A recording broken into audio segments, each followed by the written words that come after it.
Salom do'stlar. Bugun biz Nassim Nikolas Talebning mashhur kitobi Tasodif bilan aldanganlar haqida gaplashamiz. Bu kitob tasodif, omad va noaniqlikning bizning hayotimizga qanday ta'sir qilishini chuqur tahlil qiladi.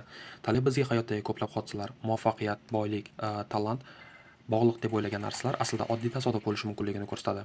Agar siz insonlar qanday qilib tasodifni mantiqiy izohlab o'zlarini aldayotganini tushunishni istasangiz, ushbu videoni oxirigacha tomosha qiling.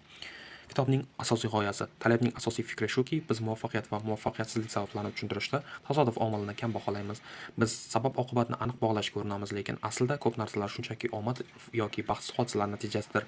Masalan, fond bozoridagi treyderlar yoki biznesmenlar o'zlarini juda aqlli deb o'ylashadi, lekin ularning muvaffaqiyat haqidagi ta'sir qilgan omillari omad, bozor sharoitlari yoki vaqtning to'g'ri kelishi bo'lishi mumkin.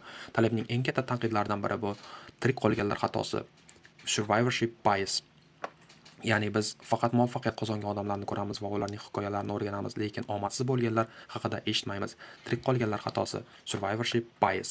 Bu xatoni tushunish uchun mashhur misolni olaylik. Bill Gates universitetni tashlab milliarder bo'ldi degan gapni hamma biladi, lekin Taleb bizga shuni aytadiki, biz Gatesga o'xshagan bitta muvaffaqiyatli odamni ko'ramiz, ammo universitetni tashlab muvaffaqiyatsizlikka uchragan minglab odamlar haqida o'ylamaymiz.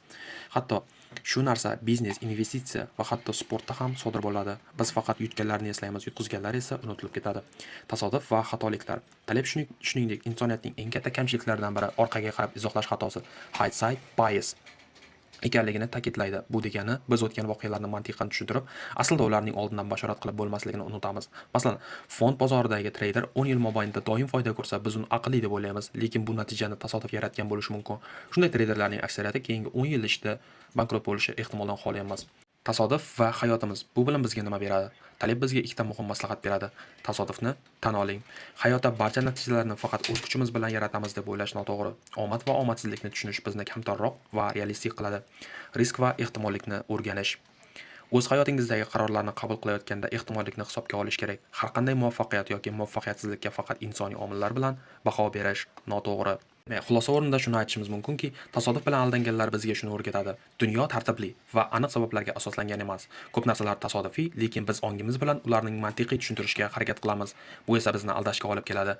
Siz qanday fikrdasiz? Muvaffaqiyat asosan tasodif natijasimi yoki mehnat va aqlga bog'liqmi? Fikrlaringizni izohlarda qoldiring. Agar video sizga yoqqan bo'lsa, like bosing va kanalga obuna bo'ling. Keyingi videolarda yana shunday qiziqarli kitoblarni tahlil qilamiz. Ko'rishguncha